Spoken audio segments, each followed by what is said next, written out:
प्रिय व्यूअर्स, ये Sanskriti IAS YouTube channel का PT think and solve programme है। इस प्रोग्राम के अंतर्गत प्रत्येक दिन यूपीएससी और स्टेट पीसीएस से संबंधित 5 प्रश्न व्याख्या सहित उत्तर के साथ आपको दिए जाएंगे। हमें आशा है कि ये प्रोग्राम आपकी तैयारी में मददगार साबित होगा। तो चलिए देखते हैं आज के अपने पहले प्रश्न को। हरि के आर्द्रभूमि के संदर्भ में निम्नलिखित कथनों पर विचार कीजिए। इसे हरि के पत्तन के नाम से भी जाना जाता है। यह व्यास एवं सतलुज नदियों के संगम पर स्थित है। यह उत्तर भारत की सबसे बड़ी आर्द्रभूमि है। उपरोक्त में से कौन से कथन सही नहीं है? ए केवल 2 और 3, बी केवल 1 और 2, सी केवल 1 और 3, डी उपरोक्त में से कोई नहीं।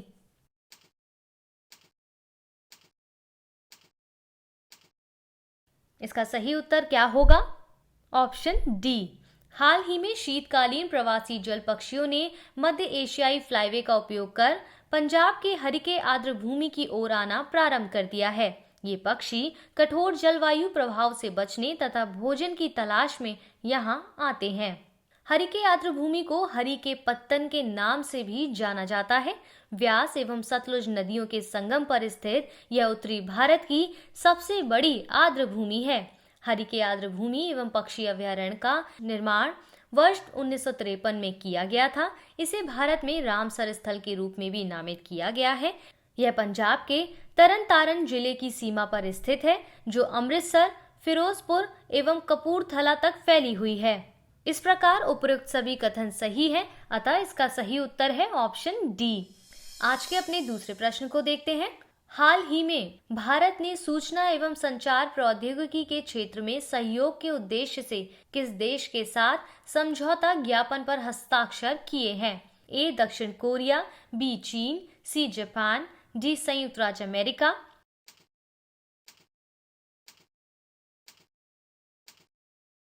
सही उत्तर है ऑप्शन सी। हाल ही में भारत और जापान ने 5G दूरसंचार सुरक्षा तथा पनडुब्बी ऑप्टिकल फाइबर केबल जैसे पहलुओं पर ध्यान देने के साथ सूचना एवं संचार प्रौद्योगिकी के क्षेत्र में सहयोग बढ़ाने के उद्देश्य से एक समझौता ज्ञापन पर हस्ताक्षर किए हैं। दोनों देश स्मार्ट सिटीज, असंबद्ध क्षेत्रों में ब्रॉडबैंड सुविधा प्रदान करने, आपदा प्रबंधन तथा सार्वजनिक सुरक्षा में भी सहयोग करेंगे। गौरतलब है कि दक्षिण कोरिया, चीन तथा संयुक्त राज्य अमेरिका 5G तकनीक के निर्माण व विकास के संदर्भ में विश्व का नेतृत्व करते हैं। इसलिए इसका सही उत्तर है ऑप्शन सी। देख लेते हैं आज के अपने तीसरे प्रश्न को।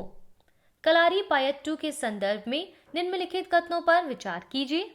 पहला, यह केरल में प्रचलित भारतीय मार्शल आर्ट एवं युद्ध शैली है। दूसरा, इसे कलारी के नाम से भी जाना जाता है। तीसरा, इस कला का अभ्यास केवल पुरुषों द्वारा किया जाता है।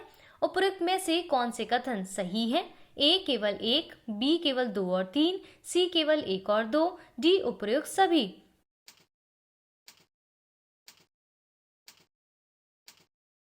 इसका सही उत्तर होगा ऑप्शन सी। पारंपरिक मार्शल आर्ट को बढ़ावा देने के लिए केरल सरकार ने तिरुवनंतपुरम में कलारीपायट्टू अकादमी स्थापित करने का निर्णय लिया है। केरल में महिलाओं सहित सभी जाति के लोगों को इसके प्रशिक्षण का अधिकार है। यह केरल में विकसित हुई भारतीय मार्शल आर्ट व युद्ध शैली है। इसे कलारी के नाम से भी जाना जाता है।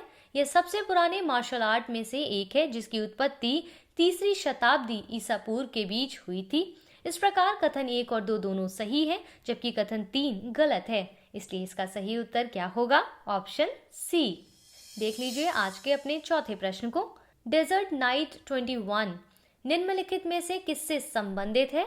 ए मरुस्थलीकरण के निम्नीकरण से संबंधित एक पहल, बी थार मरुस्थल में आयोजित होने वाला एक पर्यटन उत्सव, सी वायु सैन्य अभ्यास, डी भारत पाक सीमा पर घुसपैठ रोकने संबंधी अभियान।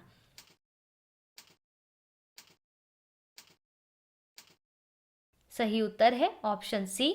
भारतीय वायुसेना तथा फ्रांसीसी वायु एवं अंतरिक्ष बल के मध्य द्विपक्षीय वायु सैन्य अभ्यास एक्स डेजर्ट नाइट 21 का आयोजन 20 से 24 जनवरी 2021 तक जोधपुर में किया गया है। इस वायु सैन्य अभ्यास में दोनों पक्षों द्वारा राफेल विमानों का क्षेत्र रक्षण शामिल है। यह वायु सैन्याभ्यास दोनों वायु सेनाओं के बीच सहयोग की दिशा में एक मील का पत्थर है। भारत और फ्रांस के बीच रक्षा सहयोग के हिस्से के रूप में भारतीय वायु सेना और फ्रांसीसी वायु एवं अंतरिक्ष बल ने मिलकर गरुण नाम के वायु सैन्याभ्यास के 6 संस्करणों का आयोजन किया है। आखिरी गरुण अभ्यास जुलाई 2019 में फ्रांस के मोंच द मार्सन एयरबेस में आयोजित किया गया था, इसलिए इसका सही उत्तर है ऑप्शन सी। देख लीजिए आज के अपने अंतिम प्रश्न को। इनिशियल पब्लिक ऑफर के संदर्भ में निम्नलिखित कथनों पर विचार कीजिए। पहला, इसे न्यू इश्यू मार्केट के रूप में भी जाना जाता है। दूसरा, केवल नेशनल स्टॉक एक्सचेंज तथा बॉम्बे स्टॉक एक्सचेंज में सूचीबद्ध कंपनी ही आईपीओ जारी कर सकती है। तीसरा, इसमें केवल संस्थागत निवेशक ही निवेश कर सकते हैं। उपरोक्त में से कौन से कथन सही नहीं है? ए केवल 1 और 2, बी केवल 2 और 3, सी केवल 3, डी उपरोक्त में से कोई नहीं।